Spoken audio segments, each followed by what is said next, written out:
السلام عليكم ورحمة الله تعالى وبركاته. بسم الله العظيم القدرة والشان شديد البطش والبرهان حافظ الدين والقرآن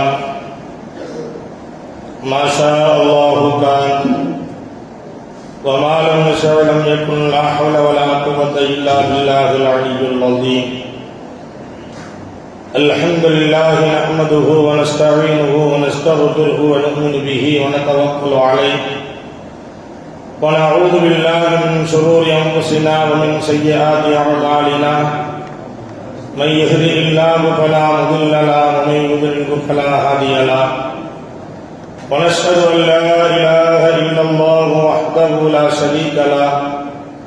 ونشهد أن سيدنا ونبينا ومولانا محمدا عبده ورسوله أرسله بالحق بشيرا ونذيرا وداعيا إلى الله بإذنه وسراجا منيرا. أما بعد فقد قال الله تعالى في القرآن العظيم والفرقان المجيد فأعوذ بالله من الشيطان الرجيم بفضل بسم الله الرحمن الرحيم. ويؤثرون على أنفسهم ولو كان بهم خصاصة. فقال نبينا صلى الله عليه وسلم لا يؤمن أحدكم حتى يحب لأخيه ما يحب لنفسه. صدق الله وصدق رسول الله صلى الله عليه وسلم. புவிவாழ்வு புனிதம் பெற ஃபுர்கானை புவிக்கழித்த பேருபகாரி அல்லாஹ்வுக்கு அனைத்து புகழும் உரித்தாகட்டுமாக. யாரை படைக்காவிட்டால் இவ்வையகத்தையே நான் படைத்திருக்க மாட்டேன் என்று இறைவன் பறைசாற்றினானோ அப்படிப்பட்ட நாயக திருமேனி ஸல்லல்லாஹு அலைஹி வஸல்லம் அன்னவர்கள் மீதும் அன்னவர்களின் வாழ்க்கை நெறிகளை தங்களுடைய வாழ்க்கையில் கடுகளவும் பிசகாது பின்பற்றி ஒழுகிய அருமை சஹாபாக்கள் மீதும் தாபிஈன்கள் தபஅ தாபிஈன்கள் இமாம்கள் அவுலியாக்கள் சுஹதாக்கள் நாதாக்கள் நல்லவர்கள் நம்மவர்கள் குறிப்பாக புனிதம் நிறைந்த பூமா நபியின் மீலாது மஜ்லிஸில் அமர்ந்திருக்கும் நம் அனைவர்கள் மீதும் அல்லாஹு தஆலாவின் சாந்தியும் சமாதானமும் என்றென்றும் நின்று நிலவட்டுமாகுக. இறைவனின் இறையில்லமாம் திரு கஅபா ஷரீஃபையும் இறை தூதுவரின் பூங்காவனம் ரௌலா ஷரீஃபையும் புனிதம் நிறைந்த பைத்துல் முகத்தஸையும் திரும்ப திரும்ப குடும்பத்தோடு சந்திக்கிற நல்ல நசீபை வல்ல ரஹ்மான் நம் அனைவர்களுக்கும் தந்த அருள்புரிவானாக. புனிதமான இந்த சிறப்பான மீலாது மஜ்லிஸிலே நாமெல்லாம் இப்படி ஒன்று கூடி அமர்ந்திருக்கிறோமோ இதுபோன்ற நாளை சுவனத்தில் நபிகள் நாயகம் ஸல்லல்லாஹு அலைஹி வஸல்லம் அன்னவர்களோடு ஒன்று கூடி அமரக்கூடிய நல்ல நசீபை அல்லாஹ் நம் அத்தனை பேர்களுக்கும் தந்த அருள்புரிவானாக என்ற துஆவோடு இந்த மீலாதினுடைய தொடர் சொற்பொழிவினுடைய சிறிய உரையை நான் துவக்கம் செய்கிறேன். கண்ணியத்திற்கும் மரியாதைக்கும் உரிய அல்லாஹ்வுடைய மகத்தான கிருபையால் ஷேக் ஆதம் அகாடமி அதனுடைய தலைமையின் கீழ் நடைபெற்றுக் கொண்டிருக்கிற இமாம் அபூ ஹனீஃபா ரஹ்மத்துல்லாஹி அவர்களுடைய பெயரால் துவங்கப்பட்டிருக்கிற இந்த மஸ்ஜிதினுடைய பாசத்திற்குரிய நிர்வாக பெருமக்களே, ஆலிம் பெருமக்களே, பாசத்திற்குரிய இந்த பள்ளியினுடைய இமாம் கண்ணியத்திற்குரிய ஆலிம் பெருந்தகை ஹஸரத் அவர்களே, என்னோடு வருகை தந்திருக்கிற இந்த ஸ்தாபனத்தினுடைய தூணாக திகழ்ந்து கொண்டிருக்கிற பாசத்திற்குரிய ஹசன் முகமது சிராஜி ஹஸரத் அவர்களே, வருகை தந்திருக்கிற அன்பு பெரியவர்களே, அல்லாஹ்வுடைய மகத்தான கிருபையால் இந்த பள்ளியில நம் உயிரின் மேலான கண்மணி ரசூலுல்லாஹி ஸல்லல்லாஹு அலைஹி வஸல்லம் அன்னவர்கள் பிறந்த மாதத்தை முன்னிட்டு தொடர் பயான் நிகழ்வு இங்கு நடைபெற்று வருகிறது. பல்வேறு வகையான கருத்துக்கள், பல்வேறு வகையான தலைப்புகளிலே நீங்கள் பல்வேறு செய்திகளை நீங்கள் கேட்டிருப்பீர்கள். அந்த அடிப்படையில் இன்று நாம் பார்க்க போவது எதுவென்று சொன்னால், நபிகள் நாயகம் ஸல்லல்லாஹு அலைஹி வஸல்லம் அன்னவர்கள் இந்த சமூகத்தில் நிலைநிறுத்திய மனித நேயம் என்ன, பெருமானார் காட்டிய வழிகள் என்பது ஏராளம் ஏறாம். எல்லா நிகழ்வுகளுக்கும் எடுத்துக்காட்டு பெருமானார் தான். ஸல்லல்லாஹு அலைஹி வஸல்லம் அன்னவர்கள் காட்டாத ஒரு நெறிமுறை இல்லை என்று சொல்லும் அளவிற்கு உலகத்திலே எல்லா நிகழ்வுகளுக்குமே வழிகாட்டுதலை தந்தவர்கள் பெருமானார் ஸல்லல்லாஹு அலைஹி வஸல்லம். அந்த அடிப்படையில் தான் நாயகம் ஸல்லல்லாஹு அலைஹி வஸல்லம் அன்னவர்கள் மனிதநேயத்தை குறித்து நமக்கு சொல்லுகிற தகவல் என்ன, பெருமானார் நடந்த நிகழ்வுகள் என்ன நாம் பார்க்கிறோம். அல்லாஹ் குர்ஆனிலே சொல்லுவான், வயூதிரூன அலா அன்ஃபுஸிஹிம் வலவ் கான பிஹிம் ஹஸாஸா. அல்லாஹ் சொல்லுகிற வார்த்தை, தனக்கு தேவை இருக்கிறது, தனக்கு நிறைய பிரச்சனைகள் இருக்கிறது, இருந்தாலும் கூட பிறருடைய நலனை யார் பார்த்து வாழ்கிறார்களோ அவர்கள் சிறந்தவர்கள் என்று அல்லாஹ் குர்ஆனிலே சொல்லுவான். நாம் பார்க்கிறோம், நமக்கு பிரச்சனை இருக்கு, நமக்கு கடன் இருக்கு, நமக்கு கவலைகள் இருக்கிறது, நமக்கு பல்வேறு தேவைகள் இருக்கிறது, இருந்தாலும் கூட பிறருடைய நலனில் அக்கறை எடுத்துக் கொள்கிறோமே, அது இறைவனுக்கு பிடித்த குணம். அது யாரிடத்தில் இருந்தது? பெருமானாரிடத்தில் இருந்தது. அதற்கு முழுக்க முழுக்க உலகத்தில் ஒருவரை அடையாளம் காட்ட வேண்டும் என்று சொன்னால் அது கண்மணி ரசூலுல்லாஹி ஸல்லல்லாஹு அலைஹி வஸல்லம் அன்னவர்களுக்கு. பொதுவாக மனிதனுடைய இயல்பு என்ன? மனிதனுடைய இயல்பு, நாம் ஏதாவது ஒரு பிரச்சனையில் இருக்கிற பொழுது, பிறகு ஏதாவது ஒரு கவலையை கொண்டு வருகிற பொழுது நாம் சொல்லக்கூடிய ஒரே வார்த்தை, நானே பல பிரச்சனைகள் இருக்கு, நீ எங்கிட்ட வர போப்பா அப்படின்னு சொல்லிடுவோம். அது வந்து அல்லாஹ் குர்ஆன்ல தெளிவா சொல்றான். அப்படி இருந்தாலும் அது ஒரு உரம் வைத்துக் கொண்டு பிறர் என்ன பிரச்சனையை கொண்டு வருகிறார், அவருக்கு அதை சரி செய்வோம் என்று சொல்கிற மனோநிலை வருகிறதே, அதுதான் மனிதநேயம். அது அல்லாஹ்வுக்கு பிடித்தமானது. அதை இந்த உலகத்தில் அதிகம் அதிகம் செய்து காட்டியவர்கள் கண்மணி ரசூலுல்லாஹி ஸல்லல்லாஹு அலைஹி வஸல்லம் அவர்கள். கண்ணியத்திற்குரிய அன்பு பெருமக்களே, பசி, பெருமானாருக்கு பசி. தன் மகள் ஃபாத்திமா பசியோடு தன் தந்தையிடத்திலே வருகிறார். வந்து தன் வயிற்றை காட்டுறாங்க. யார சொல்லலாம், என் அருமை தந்தையே, நான் சாப்பிட்டு 2 நாள் ஆயிடுச்சு, பசி தாங்க முடியல, நான் வயிற்றுல கல்லை கட்டி இருக்கிறேன் அப்படின்னு காட்டுறாங்க. வயிற்றுல கல்லை கட்டி இருக்கிறேன் அப்படின்னு காட்டுறாங்க. நம்முடைய பிள்ளை, நாம் பெற்றெடுத்த பிள்ளை பசி என்று வருகிற பொழுது நம்முடைய உள்ள தாங்குமா? தாங்க. அப்ப ரசூலுல்லாஹ் மகள் சொல்லும் போது மகள்கிட்ட திருப்பி சொன்னாங்க, அம்மா மகள் ஃபாத்திமாவே, நீ சாப்பிட்டு எத்தனை நாளுமா ஆச்சு? 2 நாள். என் வயிறு பாருமான்னு சொல்லி ஜுப்பாவை தூக்கி காட்டுவாங்க. ஸல்லல்லாஹு அலைஹி வஸல்லம் அதை விட பெரிய கல்லை கட்டியிருப்பாங்க. சொல்லுவாங்க, நான் சாப்பிட்டு 3 நாளைக்கு மேல ஆச்சுமா. அப்ப இந்த தர்மம் என்பது எவ்வளவு கவலைக்குரிய தர்மம். அத்தாவுக்கும் பசி, கல்லை கட்டி இருக்கிறார், மகனுக்கும் பசி, கல்லை கட்டி இருக்கிறார்கள்.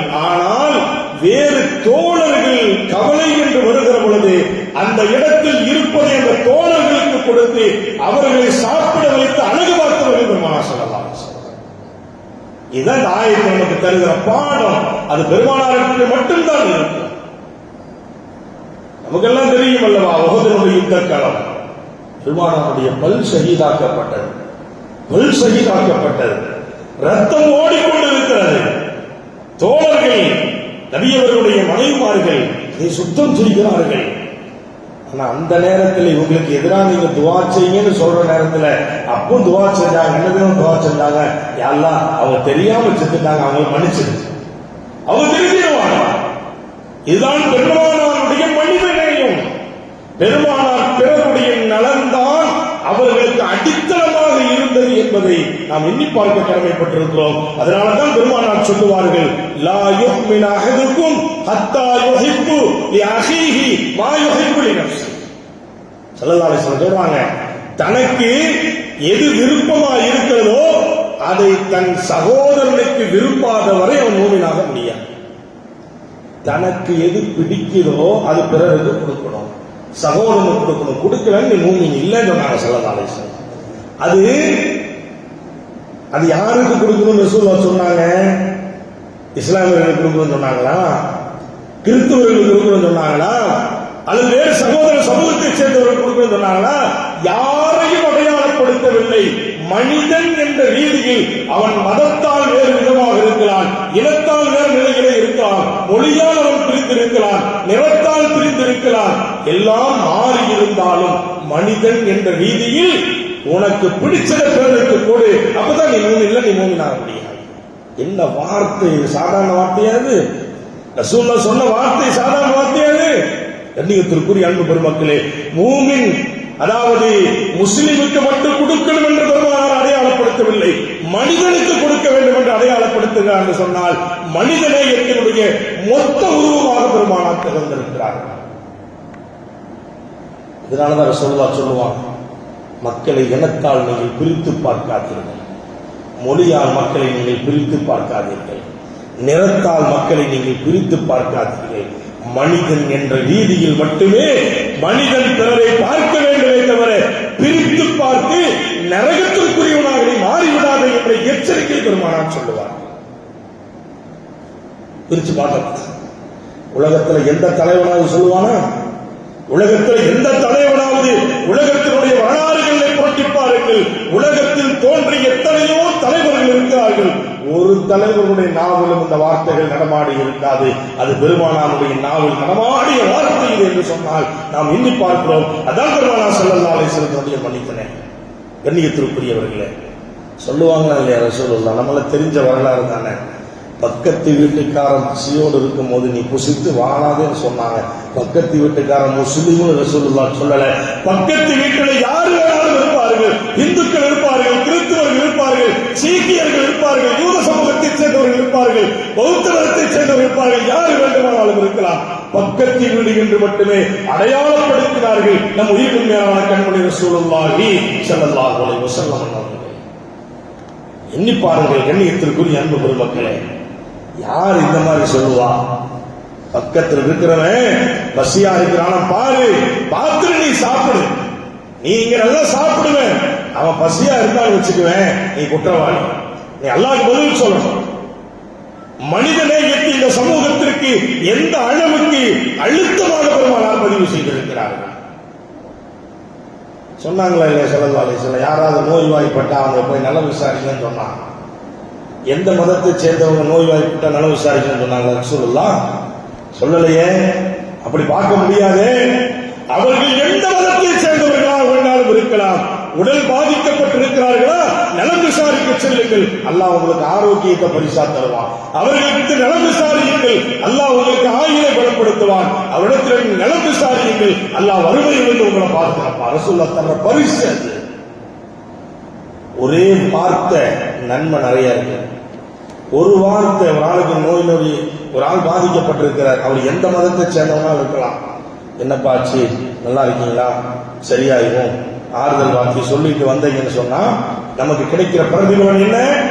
நமக்கு ஆபத்தான நோய் இருந்தால் தான் நீக்கிடுவான், நமக்கு வறுமை விட்டு நம்ம நீக்கிடலாம், நமக்கு ஆயுள் எல்லாம் பலப்படுத்தி தரலாம் சொன்னா நாம் எண்ணி பார்க்கிறோம். சொல்லுகிற வார்த்தை ஒரே ஒரு வார்த்தை, அதனால் நமக்கு கிடைக்கப்பெறுகிற பலன்கள் ஆயிரம் ஆயிரம். அதனால தானே இன்னைக்கு நம்ம சமூகத்தில் யாரு எங்க பாதிக்கப்பட்டாலும் முதலாக குரல் கொடுப்பதும் முதலாக உதவிக்கு போய் நிற்பது யாரு? இந்த சமூகத்தை சேர்ந்தவர்கள் தானே. நம்ம பார்க்கிறோம் எத்தனையோ இடங்கள்ல மக்கள் பாதிக்கப்படுறாங்க, எத்தனையோ இடங்கள்ல பாதிக்கப்படுறாங்க. பூமி அதிர்ச்சிகள் ஏற்படுது, சுனாமி ஏற்படுது, கொரோனா வருது. இந்த காலகட்டங்கள் எல்லாம் நீங்கள் வரலாறுகளை புரட்டி பார்த்தால் இந்த சமூகத்தை சேர்ந்தவர்கள் தான் முன்வரிசையில் நின்று உதவி செய்திருப்பார்கள். ஏன் செய்வாங்க? அது ரசூலுல்லாஹ் நமக்கு காட்டி தந்த வழி, அது ரசூலுல்லாஹ் நமக்கு சொல்லி தந்த வழி. அது நம்மெல்லாம் கேள்விப்பட்ட ஒரு பிரபலமான ஒரு வரலாறு. என்ன வரலாறு? நம்மெல்லாம் அதாவது அந்த வரலாறு தெரியுதோ இல்லையோ அந்த பாட்டு ஞாபகத்துக்கு இருக்கும். நபி ஸல்லல்லாஹு அலைஹி வஸல்லம் தாயிஃப் வீதியில நடந்தாங்க, ஒரு பெண்மணி வந்து என்ன செய்வாங்க, குப்பையை கொட்டுவாங்க, தெரியுமில்ல? அந்த பாட்டெல்லாம் கேட்டிருக்குமா இல்லையா? கேட்டிருக்கோம்ல, கேட்காத இருக்க முடியாது, புரிதா? எல்லாம் கேட்டிருப்போம். அது என்ன சாமானியமான வரலாறு அது? ஏங்க யாராவது ரோட்ல போயிட்டு இருக்கோம், போற வழியில் யாராவது சாயம் வாங்கி தர்றாங்க அல்லது வேற ஏதாவது பிரியாணி வாங்கி தர்றாங்கன்னு சொன்னா போற வழியில் ஒரு ஆள் ஒரு நாளைக்கு காணும்னு சொன்னா என்னங்க எப்பவும் பிரியாணி வாங்கி தருவது அவர் காணும்னு கேட்கலாம். டெய்லி மேலே குப்பை கொட்டிட்டு இருக்கிற அம்மாவை காணுறது மட்டும் யாராவது கேட்பாங்களா? இல்ல குப்பை கொட்டாத விட்டு வச்சிருவோமா நம்ம? அப்போ குப்பை கொட்டுற அந்த அம்மாவை காணும், ரசூலுல்லாஹ் தாயிஃபுக்கு போனீங்கன்னா இன்னும் அந்த வீட்டை பார்க்கலாம். குப்பை கொட்டுற அம்மாவை காலங்களோட அவங்க எங்கேயும் கேட்பாங்க. அவங்களுக்கு என்ன உடம்பு சரியில்லை, நேராக வீட்டுக்கு போயிடுவாங்க. பாருங்க என்ன தன்மைங்க இது, எப்படி வாழ்ந்திருக்கிறாங்க பெருமானார். நேராக வீட்டுக்கு போயிடுவாங்க. வீட்டுக்கு போய் என்னமாச்சு உங்களுக்கு, இல்ல குப்பை கொட்டுற அம்மாவுக்கு எப்படி இருக்கு ரசூலுல்லாஹ் நேருக்கு நேரம் பார்த்துருந்தா. வீட்டுக்கு போனோன்னு பார்க்கும் போது அவங்களுடைய அந்த நிலைகள் இப்படி நம்மளே அதை யூகிச்சு பாருங்களேன். அதிர்ச்சி ஆயிட்டாங்க அந்த அம்மா. என்னமாச்சு உங்களுக்கு, உடம்பு சரியில்லையா, இறைவன் சரியாக்கிறாமா, குணமாயிரும் உங்களுக்கு, நீங்க நல்லா இருவீங்க. ஆறுதல் வார்த்தைகள் சொல்லுகிறார்கள். பெருமானாருடைய முகத்தை பார்த்த அந்த பெண்மணி அஷ்ஹது அல்லா இலாஹ இல்லல்லாஹ் வ அஷ்ஹது அன்ன முஹம்மதர் ரசூலுல்லாஹ், முஹம்மதே உங்களை பற்றி ஆயிரம் குறைகள் இந்த மக்கள் என்னிடத்திலே சொல்லித் தந்தார்கள். மோசமானவர் என்று சொல்லித் தந்தார்கள், கொடுங்கோலர் என்று சொல்லித் தந்தார்கள். எவ்வளவு நளினமானவர் என்பது எனக்கு இன்றைக்கு தான் தெரிந்தது. உங்கள் மார்க்கத்திற்கு நான் வந்து விடுகிறேன். அஷ்ஹது அல்லா இலாஹ இல்லல்லாஹ் வ அஷ்ஹது அன்ன முஹம்மதர் ரசூலுல்லாஹ். இதுதான் ரசூலுல்லாஹ்வுடைய வாழ்க்கை. இதுதான் ரசூலுல்லாஹ் காட்டி தந்த வழிமுறை இது. அதனால தானே இன்று வரை இந்த தீன் வாழ்ந்து கொண்டிருக்கிறது. இந்த தீனை அழிப்பதற்கு எவ்வளவு முயற்சிகள் நடக்கிறது, சாமானியமான முயற்சியா நடக்குது. அன்று முதல் தொடங்கிய இந்த தீனை அழிப்பதற்கு முனைந்த கூட்டம் இன்று வரை இருக்கத்தானே செய்கிறது. எங்கோ இருந்ததை கேள்விப்பட்ட நாம் இந்தியாவிலும் அப்படிப்பட்ட ஒரு அவலத்தை நாம் பார்த்துக் கொண்டுதான் இருக்கிறோம். இன்று காலையும் கூட வட மாநிலத்திலே தாடி வைத்திருக்கிறார் என்பதற்காக வேண்டி ஒரு நபரை பிடித்து, ஒரு ஈமான்தாரியை பிடித்து, தாடியை பிடித்து ஆட்டி அடித்து மயக்கமுட்டவன் கீழே கிடக்கிறான். அந்த காட்சி இன்றைக்கு மீடியாக்கள் முழுக்க ஓடிக்கொண்டிருக்கிறது சொன்னால் இந்த தீனை அழிப்பதற்கு அன்று தொடங்கிய கூட்டம் இன்று வரை இருக்கத்தான் செய்கிறார். பள்ளிவாசல் இருக்கிறான், மதரசாவை இடிக்கிறான், இஸ்லாமியுடைய வீட்டை இடிச்சு தள்ளுறான். தீனை ஏதாவது செய்ய முடியுதா? இடிக்கிறதுக்கு கூட்டவசல் ஓட்டிட்டு போனவன் இஸ்லாத்துக்கு வந்துடலாம். இஸ்லாமியர்கள் போன்றதுக்கு துப்பாக்கி தூக்குறவன் இஸ்லாத்துக்கு வந்துடலாம்.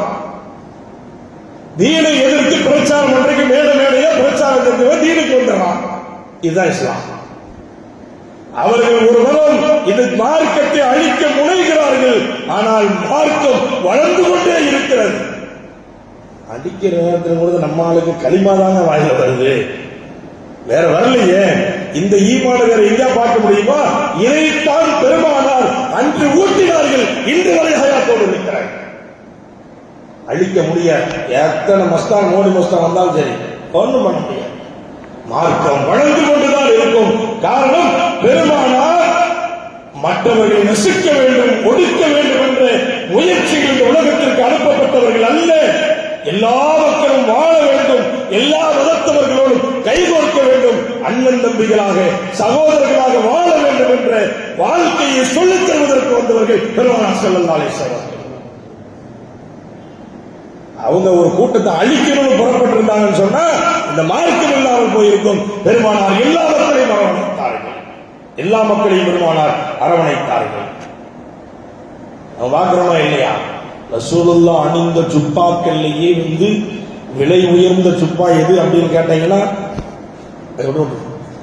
விலை உயர்ந்த ஜுப்பா எதுன்னு கேட்டீங்கன்னா, ஒரு யூதன் பெருமானாருக்கு அன்பளிப்பாக கொடுத்த ஜுப்பா தான் விலை உயர்ந்த ஜுப்பா.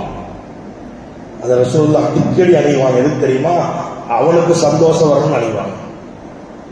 அவனுக்கு சந்தோஷம் வரணும்னு அவனை அணிவாங்க பெருமானார். ரசூலுல்லாஹ்க்கு அன்பளிப்பா கொடுத்த ஜுப்பா இருக்கிறதுலே விலை உயர்ந்த ஜுப்பா அதுதான் ரசூலுல்லாஹ் இருந்து. அதற்கு அடிக்கடி போட்டுக்குவாங்க. காரணம், சகோதர சமூகத்தை சேர்ந்தவர் சந்தோஷப்படணுங்கிறதுக்காக வேண்டி போட்டாங்க.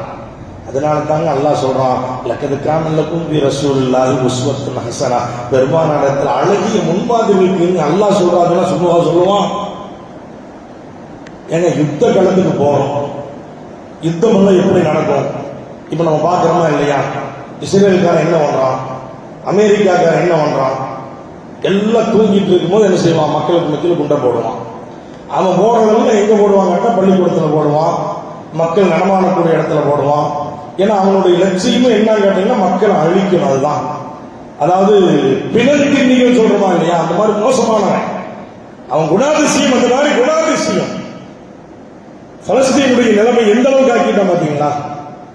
பலஸ்தீனுக்கு போய் பார்த்தீங்கன்னா தெரியும். சுபஹானல்லாஹ். அதை பார்க்கிற நசீப் அல்லாஹ் நமக்கு தந்தான். எல்லாம் அதுக்கு முயற்சி பண்ணுங்க இன்ஷா அல்லாஹ். அந்த மண்ணுக்கு போகணும், பைத்துல் முக்கத்தஸ்ல தொழுகும். அல்லாஹ் அத்தனை பேர்களுக்கு அந்த நசீபை தருவானாக. பைத்துல் முக்கத்தஸ் நபிமார்கள் நடமாடிய இடம், ரசூலுல்லாஹ் மேராஜுக்கு போன இடம், ஸல்லல்லாஹு அலைஹி வஸல்லம் புராக்கு வாகனம் கட்டி போட்ட இடம், பெருமானார் நபிமார்களுக்கெல்லாம் தொலை வைத்த இடம், ஈசா அலைஹிஸ்ஸலாம் நாளை எங்கே இறங்குவாங்க அந்த மணரா எல்லாமே அங்கதான் இருக்கு. நபிமார்களுடைய கபறுகள் முழுக்க முழுக்க அங்குதான் அடக்கம் செய்யப்பட்டிருக்கிறார். எல்லாத்தையும் பார்க்கிற நசீப் அல்லாஹ் நமக்கு தந்தான். கண்ணியத்திற்குரியவர்களே, அந்த மண்ணில் இருக்கக்கூடிய மக்கள் வாழ்ந்து கொண்டிருக்கிற நிலையை மட்டும் நம்ம பார்த்தோம்னு வச்சுக்கோங்களேன், அல்லாஹ் நம்மளை எல்லாம் பாதுகாக்க வேண்டும். அந்த மக்களுக்கு எல்லாம் பாதுகாப்பை கொடுக்க வேண்டும்.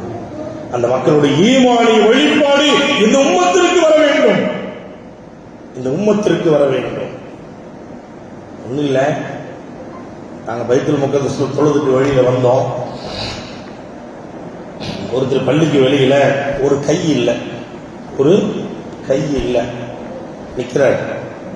யாசகம் கேட்டுட்டு நிற்கிறார். யாசகம் கேட்குற மாதிரி நிற்க மாட்டாங்க, அவங்க நிற்கிறாரு. இப்போ நம்ம கூட வந்த காட்சிகள்லாம் என்ன செஞ்சாங்க, இந்த ரியாலை மாற்றி வச்சுருந்தாங்க, கொடுக்குறாங்க, வாங்குறாரு. அவர் அப்படி வாங்கிட்டு போயிட்டார். பள்ளியினுடைய இமாம் வந்தார். இமாம்கிட்ட நாங்கள் பேசிகிட்டு இருந்தோம்.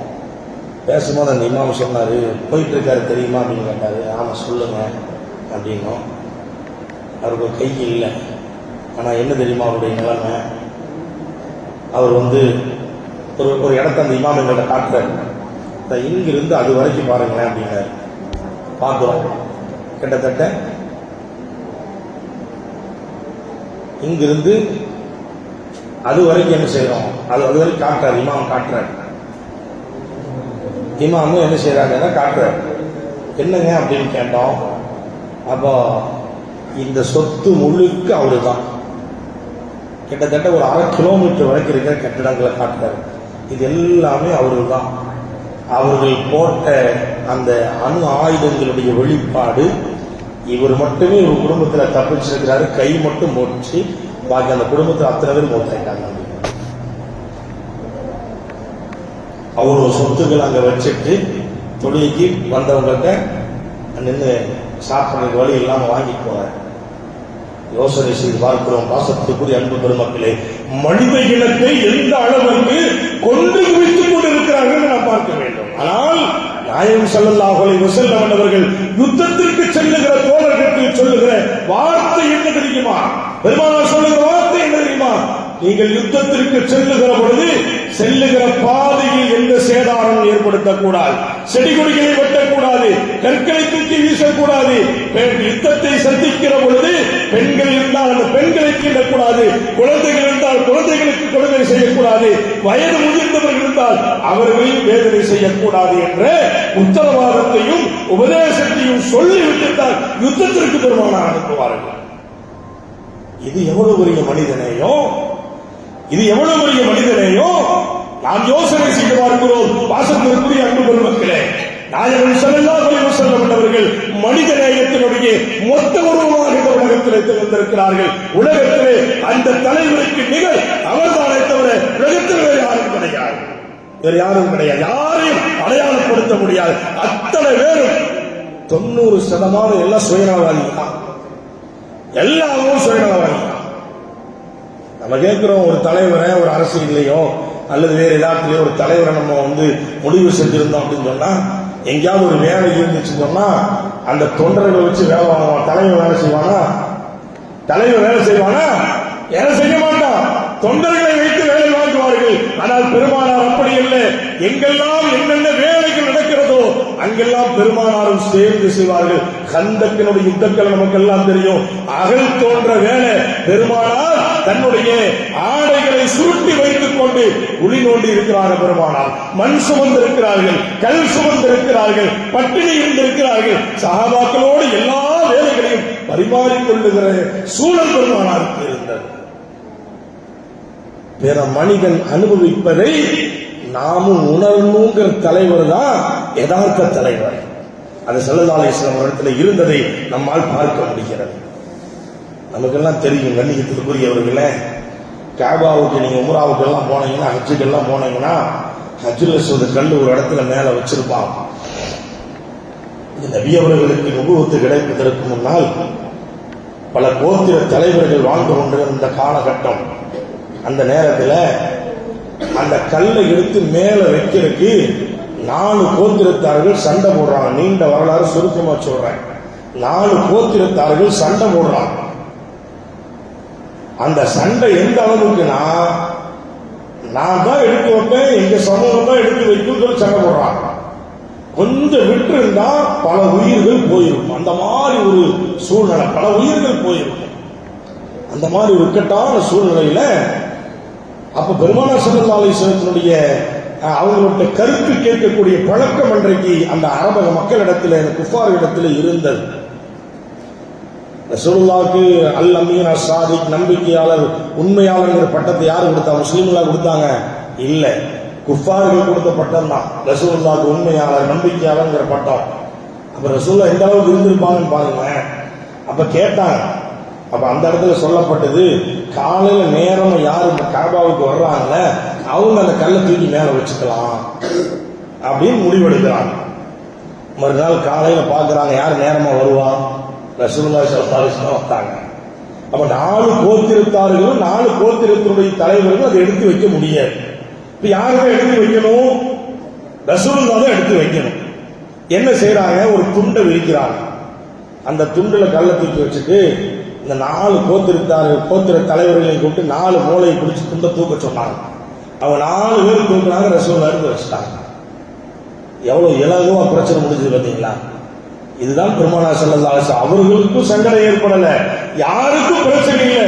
பல உயிர்கள் போகிற சூழலை தடுத்து நிறுத்தியவர்கள் பெருமானார் ஸல்லல்லாஹு அலைஹி வஸல்லம். பெருமானார் எண்ணி இருந்தால் இவர்களெல்லாம் ஒதுக்கி வைத்துவிட்டு நபியவருடைய கரத்தால் மட்டுமே அதை வைத்திருக்க முடியும். செய்யவில்லை. அவர்கள் அத்தனை பேர்களுக்கு பங்களிப்பு வேண்டும் என்பதற்காக வேண்டி இப்படிப்பட்ட யோசனை செஞ்சாங்க ஸல்லல்லாஹு அலைஹி வஸல்லம். இப்படி மனிதநேயத்திற்கு எடுத்துக்காட்டாக இந்த உலகத்திலே வாழ்ந்தவர்கள் அறிஞர்கள் ஸல்லல்லாஹு அலைஹி வஸல்லம் என்றவர்கள் என்றால் அதற்கு நிகர் இந்த உலகத்தில் யாரும் கிடையாது. ரசூலுல்லாஹ் யாரையும் பார்க்க மாட்டாங்க. இந்த மக்கள் வந்தால் அவங்களுக்கு உதவி செய்வாங்க. இந்த மதம், அந்த மதம், அந்த இனம், இந்த இனம், நிறம், மொழி எதுவுமே கிடையாது. எல்லா மக்களையும் பெருமானார் ஆரம்பித்தாங்க. மதீனா மஸ்ஜித் நபவியில ரசூலுல்லாஹ் உட்கார்ந்துட்டு இருக்கிறாங்க. ஒரு கூட்டம் அப்படியே வருது. பார்த்தீங்கன்னா ஆடைகள் சரியில்லை, அலங்கோலமான காட்சி, எல்லா சமூகத்தை சேர்ந்தவர்களும் கலந்திருக்கிற ஒரு கூட்டம். பார்த்தோன்னே ரசூலுல்லாஹ்வுடைய கோலத்தை பார்த்து ரொம்ப வேதனைப்பட்டாங்க. வேதனைப்பட்டுட்டு நீங்களாம் எங்கிருந்து வர்றீங்கன்னு கேட்டு அவங்கள்ட்ட நலம் விசாரிச்சு அவங்கள்ட்ட பேசிட்டு அவங்களுடைய வறுமையை பார்த்து ரசூலுல்லாஹ் சொன்னாங்க, சஹாபா தோழர்கள்ட்ட, என் அன்பு தோழர்களே, உங்க இடத்துல ஏதாவது இருந்தா வீட்டுக்கு போய் எடுத்துக்கொண்டு உங்களுக்கு கொடுங்களேன், ஆடைகளை கொடுங்க, உணவு இருந்தா உணவுகளை கொடுங்களேன் அப்படின்னு சொன்னாங்க. எல்லா சஹாபாக்கள் ரசூலுல்லாஹ் சொன்ன உடனே ஓடுறாங்க. எல்லாம் போய் நிறைய பொருள்களை கொண்டு வந்து அந்த மக்களுக்கு கொடுத்தாங்க. அந்த இடத்துல ரசூலுல்லாஹ் யாரையும் முஸ்லிமா, இந்துவா, கிறிஸ்துவனா, யூதனா, நஸ்ரானி எதுவுமே பார்க்கல ஸல்லல்லாஹு அலைஹி வஸல்லம். எல்லாத்துக்கும் கொடுத்தாங்க. அந்த மக்கள் எல்லாம் ஆழ்ந்த கண்ணீருடன் பெருமானாரை பார்த்துக் கொண்டே திரும்பினார்கள் என்ற வரலாறு ஹதீஸ்களில் பதிவு செய்யப்பட்டிருக்கிறது சொன்னால் நாம் எண்ணி பார்க்கிறோம். நாயகம் ஸல்லல்லாஹு அலைஹி வஸல்லம் அவர்கள் மனிதநேயத்தினுடைய மொத்த உருவமாக திகழ்ந்திருக்கிறார்கள். ஸல்லல்லாஹு அலைஹி வஸல்லம் எல்லா மக்களிடத்தில் நல்லமாக இருப்பாங்க. வித்தியாசமே ரசூலுல்லாஹ்ட்ட பார்க்க முடியாது. ரசூலுல்லாஹ்ட்ட வித்தியாசமே பார்க்க முடியாது. சிறுவர்கள்ட்ட எப்படி இருக்கணுமோ பாசமா இருப்பாங்க. பெரியவர்களிடத்துல அரவணைப்போட கண்ணியம் கொடுத்து வாழ்வாங்க. பெற்றோர்கள் அதையெல்லாம் ஸல்லல்லாஹு அலைஹி வஸல்லம் சொன்னாங்களா இல்லையா? பெரியோர்களுக்கு கண்ணியம் கொடுங்க, பெற்றோர்களை அரவணைத்துக் கொள்ளுங்க, சிறுவர்கள் மீது இரக்கம் காட்டுங்க, அவங்களை வித்தியாசப்படுத்தி பார்க்காதீங்க, பெண்கள் மீது நீங்க இரக்கம் கொள்ளுங்க, உங்களுடைய மனைவிமாரி கொண்டு வேலைக்காரி மாதிரி ஆக்கிடாதீங்க, மனைவிக்குண்டான உரிமையை கொடுங்க. மனைவி வீட்டில் ஏதாவது குறைகள் இருந்துச்சு சொன்னா, ஏதாவது ஒரு குறை இருந்துச்சுன்னா வேற ஏதாவது ஒரு நல்ல குணம் அவர்கிட்ட இருக்கு, நீங்க ஏத்துக்குங்க. குழந்தைகளுக்கு நீங்க வித்தியாசம் காட்டாதீங்க, இது அந்த குழந்தை இந்த குழந்தை வித்தியாசம் காட்டாதீங்க, பெற்றோர்களை நீங்கள் குறைபடுத்தி விடாதீங்க. எவ்வளவு அற்புதமான உதவி செய்து இந்த சமூகத்திற்கு தந்தவர்கள் பெருமானார். எண்ணியத்திற்குரியவர்களே, யார் யாருக்கு எந்தெந்த நேரங்களிலே மனிதனுக்குண்டான சூழலை மரியாதையை கொடுக்க வேண்டுமோ அத்தனையும் இந்த உலகத்திலே கொடுத்து வாழ்ந்தவர்கள் கண்மணி ரசூலுல்லாஹி ஸல்லல்லாஹு அலைஹி வஸல்லம் அவர்கள். எனவேதான் உலகம் அவரை போற்றுகிறது, உலகம் அவர்களை போற்றுகிறது. இன்றைக்கு நாம் பார்க்கிறோம், இன்றைக்கு இந்த தொடர் பயானை இந்த ஸ்தாபனத்தில் ஏற்பாடு செய்திருக்கிறார் என்று சொன்னால் எதற்காக வேண்டி? பெருமானார் ஸல்லல்லாஹு அலைஹி வஸல்லம் வரலாறுகளை இந்த சமூகம் தெரிய வேண்டும், ஸல்லல்லாஹு அலைஹி வஸல்லம் வரலாறுகளை இந்த சமூகம் தெரிய வேண்டும், சமூகம் உணர வேண்டும். சகோதர சமூகத்தை சேர்ந்தவர்கள்லாம் நபியை பற்றி பேச ஆரம்பிச்சிட்டாங்க. இருக்கா இல்லையா? மேடைகள்ல சகோதர சமூகத்தை சேர்ந்தவர்கள் எல்லாம் நபியவர்களுடைய தன்மைகளை குறித்து, நபியவர்களுடைய உபதேசங்களை குறித்து, நபியவர்களுடைய வாழ்க்கையை குறித்து சொல்ல ஆரம்பிச்சிட்டாங்க. அந்த அளவுக்கு குணாதிசயத்திற்கு சொந்தக்காரர்கள் பெருமானார் ஸல்லல்லாஹு அலைஹி வஸல்லம். நம்ம பார்க்கிறோமா இல்லையா? 11 மனைவிமார்கள் ரசூலுல்லாஹ் வாழ்ந்தாங்க. ஒவ்வொரு மனைவிமார்களும் ஒவ்வொரு குணாதிசயம். இங்க நம்ம பார்க்கிறோம், ஒரு சில ஆளுங்க வந்து ஒண்ணுக்கு ரெண்டா கட்டியிருப்பாங்க. படாத அதுக்கு 2 வீட்லையும் தூங்க மாட்டாங்க, 2 வீட்லையும் தூங்க முடியாது, 2 வீட்லையும் சாப்பிட முடியாது, 2 வீட்லையும் எந்த வேலையும் நடக்கும். அழுக்கு கோலத்தில் சுத்திட்டு இருப்பாங்க. ஏன் சமாளிக்க முடியாது? ஏன்னா ரெண்டு திசையா இருக்கும். அப்ப 11 மனைவிகளோடு ரசூலுல்லாஹ் வாழ்ந்திருப்பாங்க. ஒரு குணாதிசயம் என்ன? அதனால தான் உலகத்தில் நம்ம பார்க்கிறோம், யார் எந்த மணமக்களுக்கு எந்த தலைவர்கள் வாழ்ந்து சொன்னாலும் என்ன மாதிரி நீ வாழணும்னு சொல்லவே முடியாது. ஆனா ரசூலுல்லாஹ் என்ன செய்யலாம்? என்ன மாதிரி வாழணும்னு சொல்லலாம். என்ன மாதிரி வாழுங்கன்னு சொல்லுவதற்கு இந்த உலகத்தில் தகுதியுள்ள ஒருவர் இருப்பார் என்று சொன்னால் அது நம் உயிரினும் மேலான கண்மணி ரசூலுல்லாஹி ஸல்லல்லாஹு அலைஹி வஸல்லம் அன்னவர்கள் மட்டும்தான். உலகத்தில் வேறு யாருமே கிடையாது. உலக தலைவர்களுடைய வரலாறுகளை நீங்கள் புரட்டி பார்த்தால் சமூகத்திலே அறிமுகமாயிருக்கலாம், குடும்ப வாழ்க்கையிலே தோல்வி அடைந்தவர்கள் தான் 90% தலைவர்களை நீங்கள் பார்க்க முடியும். இதுதான் நிதர்சன உண்மை. எனவே நான் பாசத்திற்குரிய அன்பு பெருமக்களே, நாயகம் ஸல்லல்லாஹு அலைஹி வஸல்லம் அவர்கள் காட்டாத வழி என்பது கிடையாது. குடும்பத்தில் எப்படி இருக்க வேண்டும், சமூகத்தில் எப்படி இருக்க வேண்டும், பிள்ளைகளிடத்தில் எப்படி இருக்க வேண்டும், மனைவிமார்களிடத்தில் எப்படி இருக்க வேண்டும், சகோதரர்களோடு எப்படி இருக்க வேண்டும், அண்டை வீட்டார்களோடு எப்படி இருக்க வேண்டும், அடுத்தவர்களோடு எப்படி இருக்க வேண்டும், சகோதர சமூகத்தை சேர்ந்தவர்களோடு எப்படி இருக்க வேண்டும், எப்படி அமர வேண்டும், எப்படி எழுந்திருக்க வேண்டும், எப்படி உறங்க வேண்டும், எப்படி மனஞ்சலம் கழிக்க வேண்டும், எப்படி சாப்பிட வேண்டும் என்று சொல்லுகிற எல்லா நிலைகளையும் இந்த உலகத்திலே 63 ஆண்டு காலத்திலே சொல்லி தந்து விட்டு சென்று விட்டார்கள் பெருமானார் ஸல்லல்லாஹு அலைஹி வஸல்லம். 63 ஆண்டுகளில் 23 ஆண்டு காலம் தான் பெருமானார் இத்தனை விஷயங்களையும் சொல்லித் தந்தார் சொன்னால் சரித்திர நாயகனாக மனிதாபிமானத்திற்கு சொந்தக்காரர்களாக இந்த உலகத்தில் வாழ்ந்து மறைந்தவர்கள் கண்மணி ரசூலுல்லாஹி ஸல்லல்லாஹு அலைஹி வஸல்லம் அவர்கள். எனவேதான் வாசத்திற்குரிய அன்பு பெருமக்களே, அந்த பெருமானார் காட்டிய வழியில் நாம் நடக்க வேண்டும். நடந்தால் நம்முடைய பாதை சொர்க்கத்தினுடைய பாதையாக இருக்கும். இல்லை என்று சொன்னால் அந்த பாதை வேறு பாதையாக மாறிவிடும். அல்லாஹ் ரப்பல் ஆலமீன் நம்மை அது போன்ற மோசமான நிலையிலிருந்து காத்து நாயகம் ஸல்லல்லாஹு அலைஹி வஸல்லம் அவர்கள் எந்த அடிப்படையில் வாழ வேண்டும் என்று வழிகளை நமக்கு வகுத்து தந்திருக்கிறார்களோ அந்த அடிப்படையிலே வாழ்ந்து மரணிக்கிற நல்ல நசீபை ரப்பல் ஆலமீன் நம் அத்தனை பேர்களுக்கும் தந்து அருள் புரிவானாக. வஆஹிரு தஅவானா அல்ஹம்துலில்லாஹி ரப்பில் ஆலமீன். அஸ்ஸலாமு அலைக்கும் வரஹ்மத்துல்லாஹி தஆலா வபரகாத்துஹு.